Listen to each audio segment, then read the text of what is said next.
As a non-Catholic, you have a long journey with the Catholic schools as a teacher and a leader. You are not a stranger to the Catholic education, its mission, vision, values, and ethos. As the Deputy Secretary overseeing curriculum and standards, what are some of the challenges you see Catholic education really need to work on improving to enable us to have a rightful place of discussion in policy and governance matters? What have we not done right? Mr. Ainui.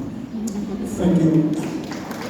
Before I continue, it is only proper that I acknowledge the Catholic Church for being the biggest partner in the provision of education.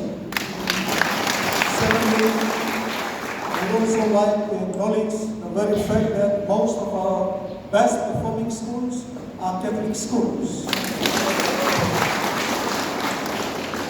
So now that brings me to this. I'd like to share some thoughts around this. How do you conceptualize a Catholic high school or Catholic secondary school? How do you see a Catholic school?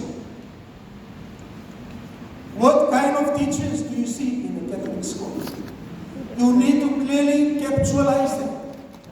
Long pisin by you must look saveku. One kind school here in Catholic school.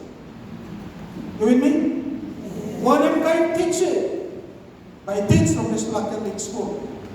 You know, when I was looking up this way, I could see some chimikaboy out there, but yet right in front, there is a notice there that says, no chewing, no middleman. And after chewing, no, they were dancing away. So how do you conceptualize a Catholic school? That's the question. And what kind of teachers do you see in a Catholic school? Unlike the agency, unlike the teachers, unlike all partners, to look at this critically. So the first thing I thought that we could all work together on is coming up with minimum operating standards for a Catholic school. Minimum operating standards in the sense of presentation as a teacher. When you talk standards, standard starts with you. It starts with you. And if you ask what is a standard, it is simply a level of quality that is accepted as a norm in relation to your dressing, in relation to your planning, in relation to your teaching, in relation to your assessment, in relation to everything that you do in a Catholic school.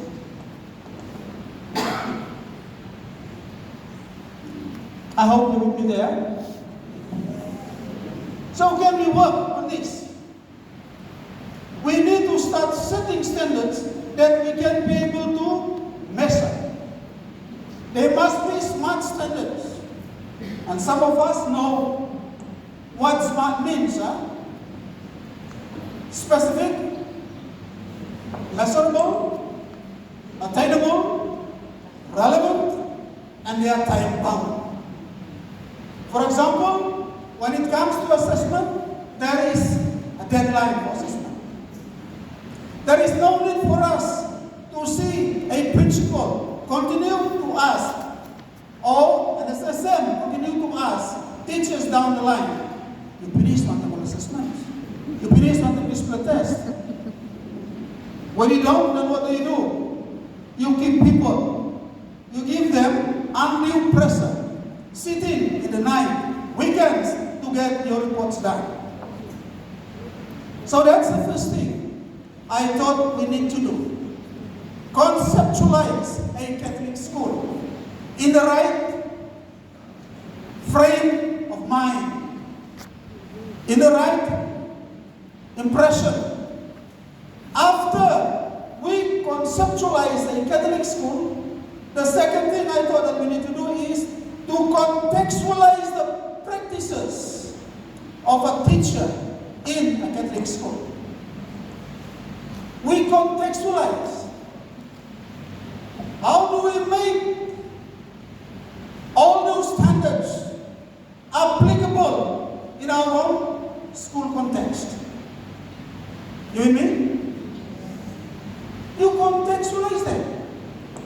For example, when I see a Catholic secondary school, I need to see the components of the school. I need to see the interconnectedness. I need to see how they interact. I need to see the end product of the interactions.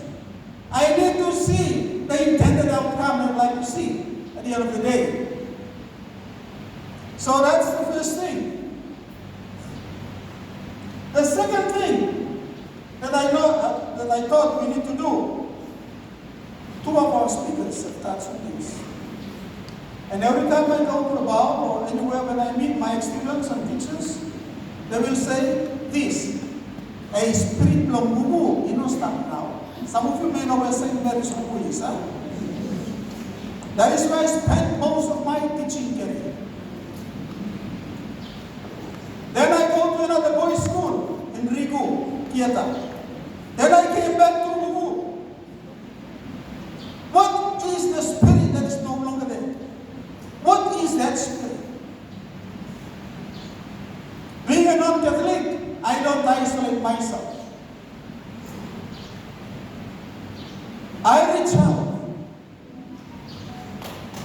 I take part in the liturgy. I even read. Because my perception of Bubu there and then is different. And today that perception is no longer there. That spirit is no longer there. I have to go to Mokopo this year. I have to call all the school principals, all the people from the education division, all the managers of vocational schools. Why? Because of passing of pride. And one of our schools that is involved is Buna Bosco. And I told people there that that school's name should not be here. That you shouldn't be here. You know, when you chew in front of a student, when you drink in front of students, when you smoke in front of students, you are normalizing the abnormal, the unconventional. When you normalize it, students will say, I'm alright, I'll do the same. What you do, I will do. That is why I say, standard starts with you. Now, 2 minutes, okay.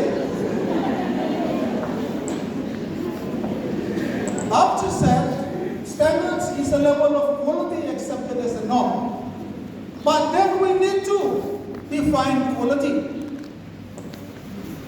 Quality is a level of assessment, a level of worth, a level of judgment that we award, for example, to someone leading assessment in the school, to someone leading boarding duties in the school.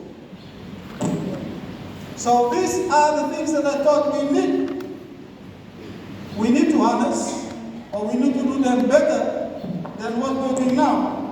The next thing, in a Catholic school, faith must be accompanied by action. Tingin mo Bible ito ka. Ito ko na, faith without action is death. In a Catholic school, students should be prompted to live their Christian beliefs by serving others and journeying towards justice. Hence, the gap between faith and action is bridged. Lagi tayo bisa to kimigat sa Catholic faith, but your actions speak otherwise. The other thing that I thought we need to harness in our schools, the gospel values. O kita Sunday bisa kat misa, misa kat aray. In a Catholic school, through service learning, this must be seen as a practical application for students to personify the gospel values of kindness, love, compassion, empathy, some speakers have mentioned this, and service to others, and becoming witnesses of God's love in their own school. in their own context. Maybe today some of these things are no longer strengthened. They are losing their worth, their value. Community connection and engagement. Whilst we commend some of our schools doing this, I think we need to also harness this. Service learning connects students to their local communities, allowing for strong and purposeful cohesion, thus permitting them to better understand the needs of others and sincerely contributing towards the common good. The common good. I'll stop here. I have a lot of things to express, but time does not allow me.